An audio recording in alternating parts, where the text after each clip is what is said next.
Let me just get my screen shared. Does that look okay, Michelle? That looks great. All right, awesome. All right, thanks so much. Good afternoon. Thank you to everyone that is listening today. As Michelle said, my name is Byron Madigan. I'm the Water Resources Supervisor for Carroll County government here in Maryland.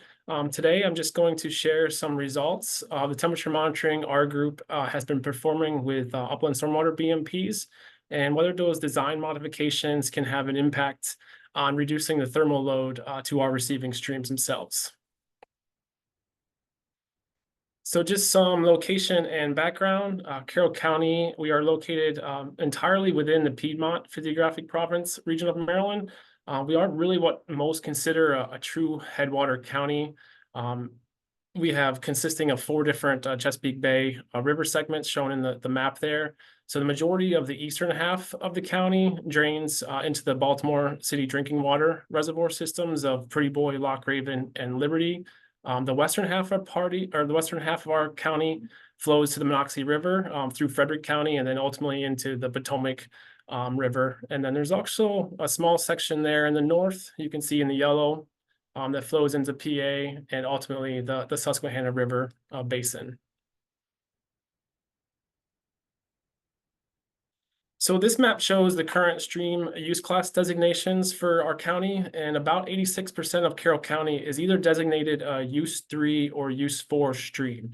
If you're not from Maryland, if you're not familiar with Maryland stream designations, each non-tidal stream consists of either a warm water, cold water, or a recreational trout water designated use. Use 3 and use 4 are those cold and cool water designations, with the use 3 being our cold water and our use 4 the recreational trout waters.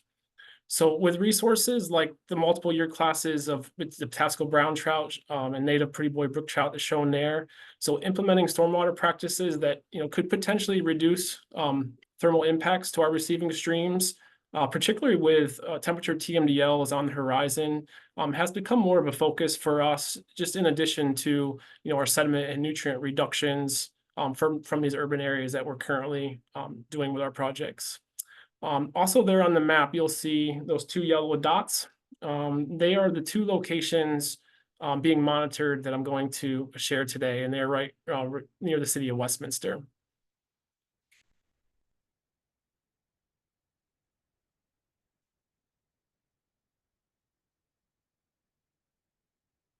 Okay, because of these cold and cool water resources, we implement a lot of these surface sand filters, and I was just curious kind of how effective they are at reducing the thermal load to our receiving streams. The sand filter shown here is located at the Carroll County Maintenance Facility. Has a drainage area of about 45 acres, 55% of that being impervious. If you're not familiar with the sand filter, it consists of usually 1 or more inlet. It has about 18 inches or can be up to 24 inches media, that's sand, soil, and wood chip that filters the stormwater through, and it has an under drain below the filter, which then discharges that filtered clean water into the receiving stream. So this site we selected, as we're currently monitoring this location as part of a NIFWIF, which is the National Fish and Wildlife Foundation INSR grant, and INSR stands for Innovative Nutrient and Sediment Reduction. And we're doing that for total phosphorus removal, looking using enhanced media within the sand filter. So this site is actually currently equipped with a digital rain gauge. You can see there in the top photo on the riser structure, as well as ISCO area velocity sensors and automated samplers at both the inlet and the outfall, recording flow every 15 minutes. Which really, having those area velocity sensors there made it possible to look at the temperature data and that buffering potential of the sand filter, during those actual storm flow conditions. You can see the map there is the locations of our temperature sensors. We have one being placed in the inlet in the riser structure, and then at the outfall as well, alongside the AV sensors, as well as 1 upstream, and then we placed 2 downstream that were spaced about a few hundred feet apart or so.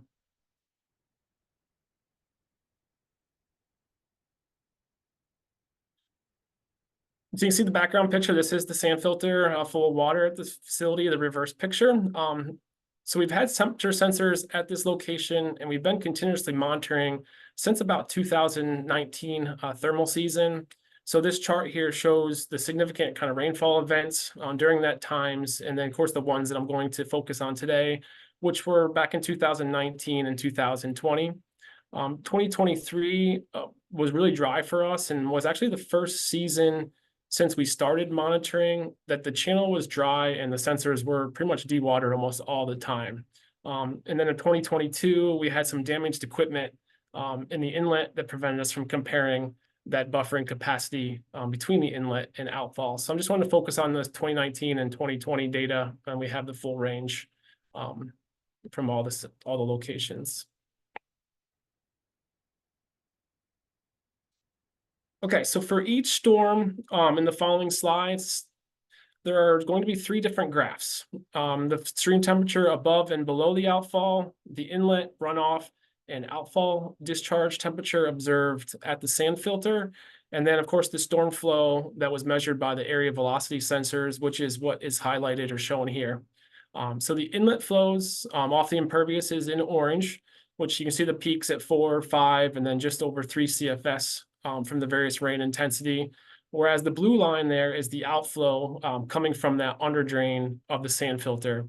And with just a 10-inch underdrain at this site, is providing very stable discharge to the stream. And this is up to a 100-year event at this location, goes that down through the sand control. The precip data there is shown on the secondary y-axis. It is recorded digitally every 100th of an inch by that rain gauge, but each dot here actually represents, is summarized in 15-minute blocks to match those ISCO area velocity, ISCO sensors.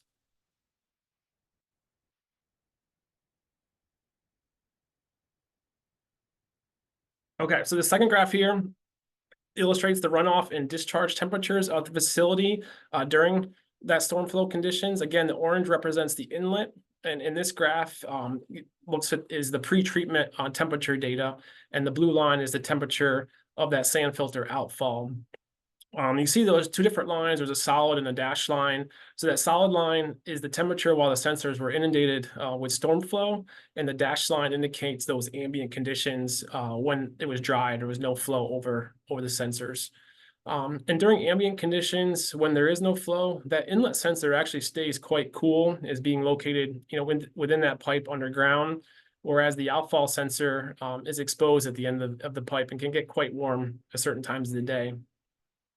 So by having the temperature sensors paired with the flow data in the previous graph, it really allowed us to kind of isolate temperature and discharge together to look at the true performance of the facility during those actual storm flow conditions. And you see, looking at this series of rainfall events, the inlet temp peaked at about 85 degrees from the storm coming off the pavement, and with the sand filter providing some buffering capacity by almost 8 degrees, peaking at 77 at the outfall. But if you see the average temperature while the sensors were inundated, they didn't vary all that much between the inlet and outfall, and in this case, less than a degree for this storm. So the final graph here shows the stream temperature through this period, and during non-storm conditions, the up and downstream sensors, they do track within a few tenths of a degree of each other. If you look at the graphic there, you see the two yellow diamonds in the graphic, and they actually represent when the outfall started discharging, and then when the facility finished dewatering, and then is also the time set for the data included in the table for stream temperature. The red line is our ambient sensor, our air temp sensor, and that is located in the woods, and that's at our other monitoring location. It's about a mile away from this site. And you can see for this event, the closest downstream sensor from the outfall averaged about 71 degrees, which was about 3.8 degrees greater than the upstream sensor, which averaged around 67 degrees. So the next storm here in late July consisted of just over 2 inches of rain with the corresponding, you can see the corresponding inlet and outfall and rainfall intensity there in the graph. The inlet peaked at almost 4 CFS, and looking at the time scale on that x-axis, you can see that the sand filter dewatered in less than 24 hours after the last rain was recorded, which is what they're designed to do. They're supposed to just dewater fairly quickly.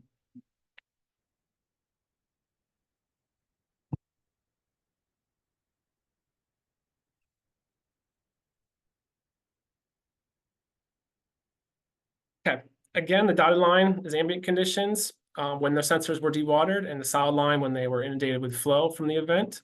And similar to the previous storm, the inlet temperature peaked around 85 degrees Fahrenheit, absorbing that thermal energy from the pavement, and the sand filter buffered the peak by just over 8 degrees, peaking below 77 degrees. But overall, again, the average temperature in and out was only reduced by about 2 degrees from 76.55 down to 74.49 there at the inlet.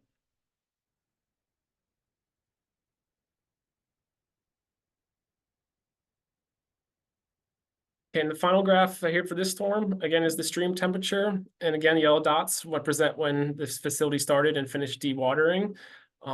And while the sand filter during this time was discharging actively, you can see the stream temperature between the upstream and downstream increased about 3.5 degrees from 70.85 to 74.55 at that lowest downstream sensor. So definitely some divergent during the storm flows.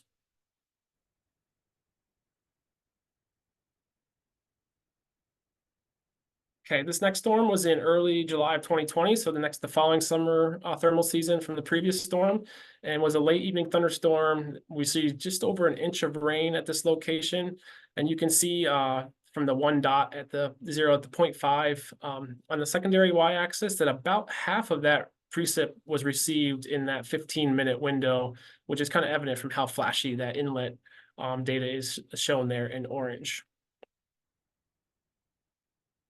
So with this storm, we see a similar trend, kind of with a sharp peak at the inlet, but a greater reduction in peak runoff temperature than previous storms I shared, with about a 9-degree difference in peak temps between the inlet and outfall. Looking at went from 80.49 at the peak coming in and only peaked to 71.58 going out the outfall. And the average temperature was 70.06, which was about 4.3 degrees lower than what the inlet was, which was this was a good storm.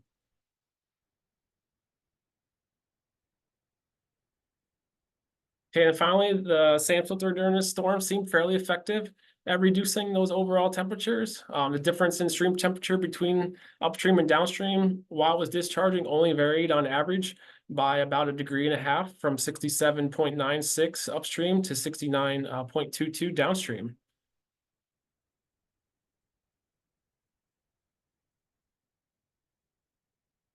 Okay, and the final storm I kind of want to share for the sand filter consisted of back-to-back days of storms there in early August 2020 and had a total precip of about 2.25 inches of rain. Again, you can see the inlet flow peaking at 3.5 CFS and the outfall discharge from the underdrain maintaining that stable kind of 2 CFS flow rate. And then again, completely kind of dewatering 24 hours since that first event started receiving precipitation.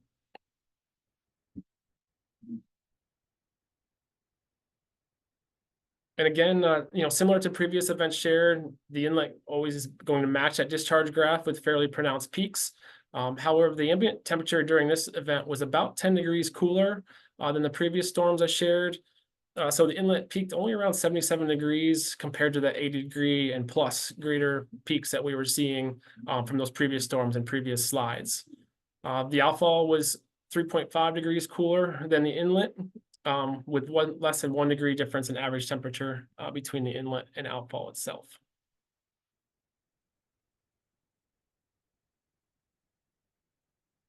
Okay, and lastly, the stream temperature associated with this event and difference in peak and average were fairly similar, with a 2.2 degree difference in peak and a 2.5 degree difference in average temperature.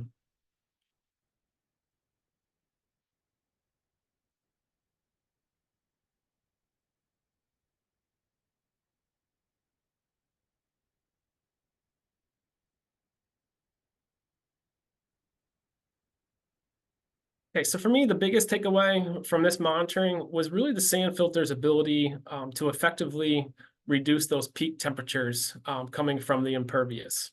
So when focusing, specifically on each storm event, it was clear that the sand filter, didn't mitigate entirely to achieve use3 standards from that tailwater.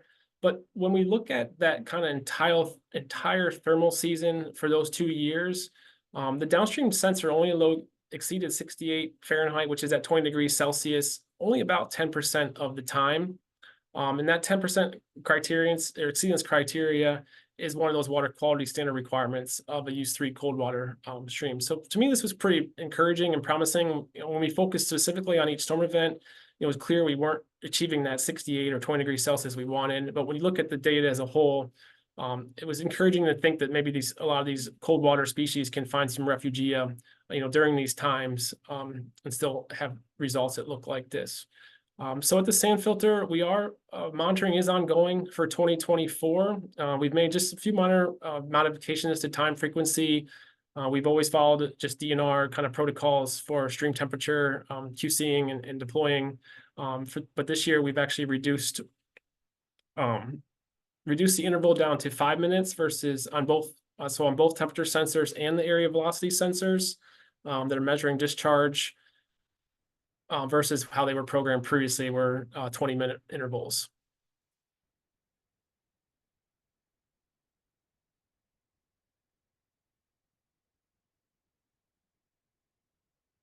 Okay, so the second BMP that I want to focus on today was an extended detention facility that was retrofitted into a traditional wet pond, but also included a gravel lens around the dewatering pipe. So this location here is actually just outside the city of Westminster and is located within a Use 1 warm water stream. The picture here shows the facility and associated stream restoration for the project. And if you kind of look at the concrete weir kind of here in the middle, you can see the dewatering pipe discharging right there in the center. And all flows at this location up to a 10-year storm were designed to convey through that dewatering pipe before overtopping the first notch in that weir wall.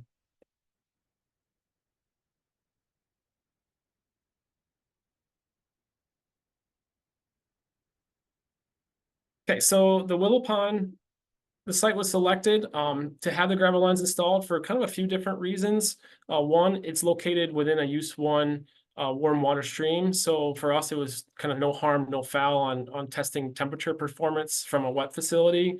And secondly, we actually had another wet pond in the watershed, the Westminster Community Pond, that we retrofitted in 2015, and we could utilize that as a control site for a paired study for temperature. So you see that the graphic there kind of shown to the right is a detail of the gravel lens that was installed around that dewatering pipe at the Willow Pond location. And what it does is it consisted of 3 feet of number 8 stone that was encased around that pipe and was distributed over an area of 50 feet by 300 feet. So the idea for this, or for incorporating this gravel lens into one of our stormwater wet ponds, it came from a much smaller study that was done by the University of New Hampshire.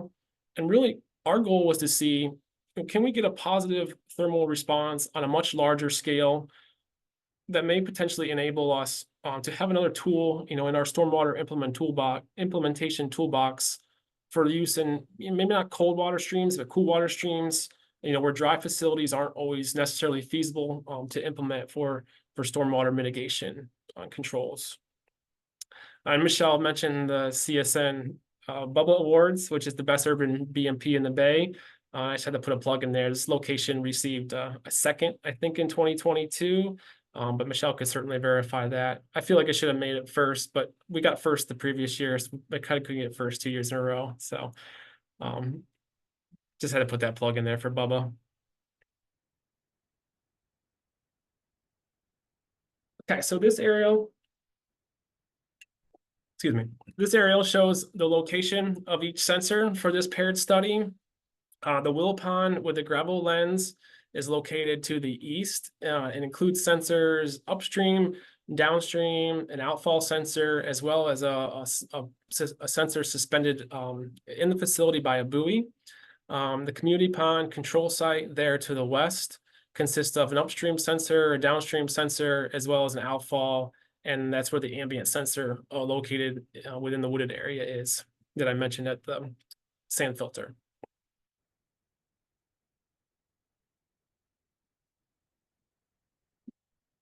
So baseline temperature monitoring within this watershed actually began in the spring of 2017, well before any construction took place.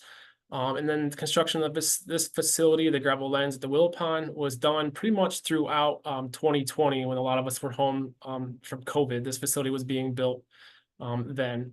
And then we started post-restoration monitoring that next spring for the 2021 thermal season. And then you can see the table again lists the significant events kind of over these past 2 years, and which of those storms I'm going to kind of focus on today for this site.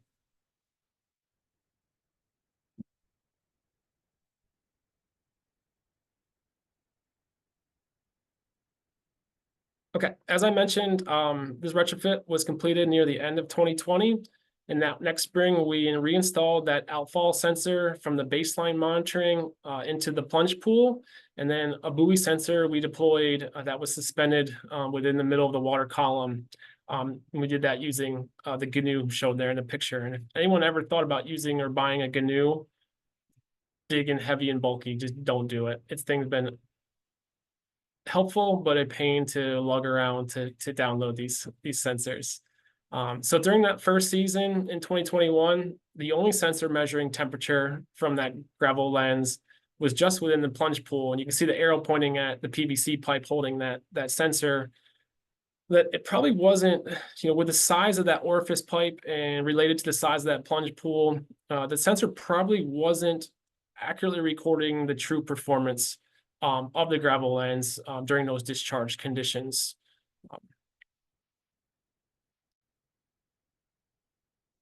So then also, by only having that sensor in the plunge pool, we were kind of unable to isolate the temperature data during storm flows to look specifically at the BMP performance, similar to what we did with the sand filter by using those area velocity sensors to isolate that storm flow data.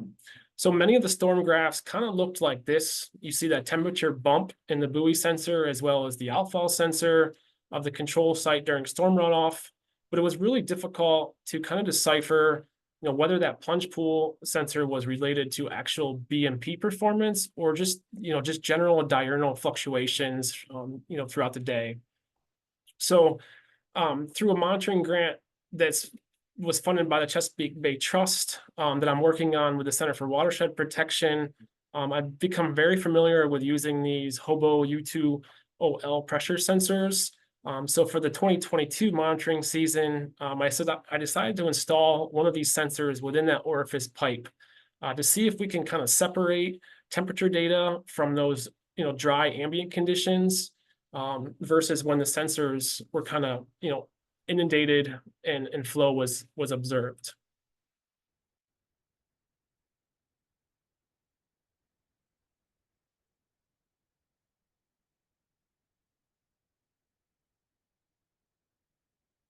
Okay, so this is looking at the first storm here in 2022, and the pressure sensor within the orifice pipe worked as I'd hoped, which allowed us to kind of focus on the performance of the gravel lens and then that temperature just while it's discharging. You see that small upper left graph that shows the results of the pressure sensor, as well as that corresponding rainfall from that onset rain gauge that we have about a mile away at the maintenance center sand filter. And then if you look at the main graph, again, the yellow dots, similar to what I showed with the sand filter, they represent the start and end of when the outfall sensor was inundated and discharge was observed. The solid blue line being while that sensor was submerged and the facility was discharging. And then, of course, the dotted blue line representing those ambient conditions before and after storm flows. So you can see I mentioned the outfall, the control site. You can see only the buoy temperature sensor on here. So for the outfall sensor for 2022 at our control site, the community pond was also damaged. So all the two storms in 2022, I'm just going to focus on the difference between the gravel lens and the buoy sensor within that pond. So looking at the data range in the table, the outfall actually discharged continuously for about 2 weeks from the storms that we received over that period. We saw some buffering of the peak and average temperature, when compared to the buoy sensor, but certainly not, the drastic results we were hoping for, with only about a 4-degree reduction in peak temperature and less than a 3-degree reduction in average temperature.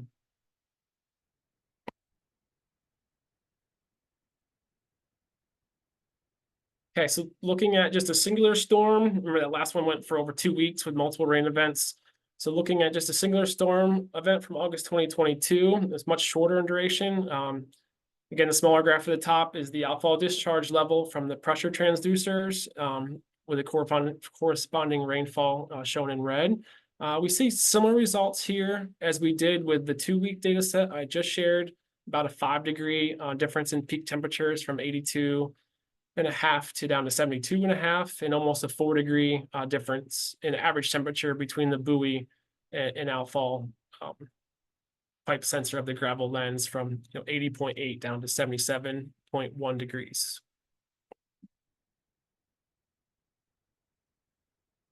Okay, so now looking at a few storms from 2023, we have our outfall control sensor back up and running again. For us locally, 2023 was a really significantly dry summer. The storm shown here was only actually about a 1/2 inch of rain, but was received about a week after about a 1-inch event that was really absorbed completely in the wet pool and produced no discharge from the outfall. So looking at the large graph, the gray line is the buoy sensor again, and that orange is the wet pond of the control site that has no gravel lens. You can see the control was slightly cooler than the buoy, but did react very similar to that buoy temperature profile. Whereas the gravel lens during this event had a peak temperature was actually over 10 degrees colder, from 87.21 in the pond to 77.75 out the outfall. And on average, the overall temperature was 6.5 degrees cooler than the buoy and almost 5 degrees cooler than the control outfall. So good results for this storm.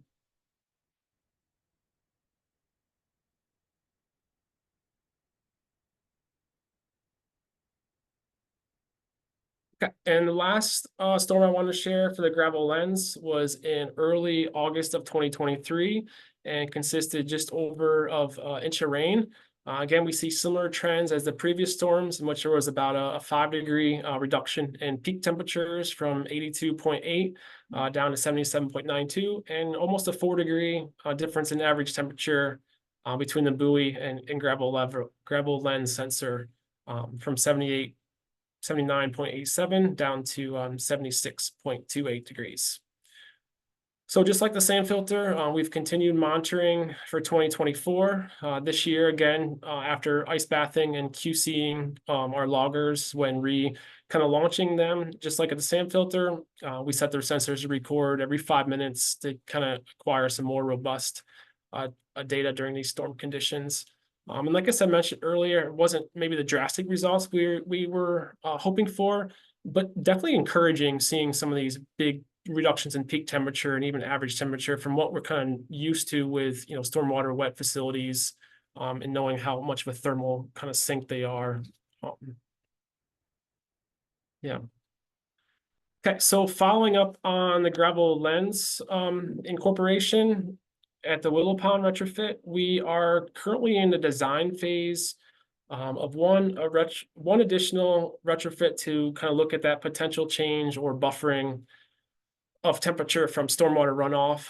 This location shown in the aerial, you can see that the top right aerial is current, and then the bottom left aerial is the concept design plan. So this location, like I said, will remain a wet pond, but the outfall tailwater, the footprint of the wet pond will shrink significantly. The outfall tailwater will actually travel through a submerged gravel wetland for a distance of about 200 feet before actually discharging into the receiving stream. So instead of like the Willow Pond gravel lens wet pond outfalling kind of adjacent to the stream channel, once this outfall, it'll have to travel about 200 feet through that submerged gravel wetland before it reaches the stream itself. So for this site, we actually started monitoring in 2020, and the map here shows all the locations of the sensors with this study. So we're looking now into our 4th year of baseline monitoring. This site is, like I said, in the concept design. The pond itself is actually our NPDES alpha location currently. So the longer it stays in design, the more baseline data I get for my NPDES MS4 program. So when it comes to that component, I'm okay with it staying in design for a little bit longer. I know my restoration team's not, but so we're looking forward to kind of seeing what the results come from that. Looking at kind of on the outskirts and what it has to do before it gets to the stream itself. And then, okay, finally, I just kind of wanted to end, with illustrating just how important, riparian canopy is for regulating, these stream temperatures. So these two graphs show the upstream and downstream sensor locations around the Willow Pond gravel lens. And it shows it during similar conditions over a 9-day period, kind of pre and post restorations. During this 9-day period prior to restoration, there was still existing canopy there. You look at the graph on the left, 9 days, we received about 0.06 of an inch of rain. We had less than 1/10 of an inch of rain the previous 96 hours prior. And the average temperature over that, 1,500 linear feet only raised, 0.69 degrees Fahrenheit downstream sensor. Take those same conditions without canopy, time of year, rainfall during, rainfall prior, and the stream sensor had an average temperature that was nearly 4.5 degrees higher than the upstream sensor.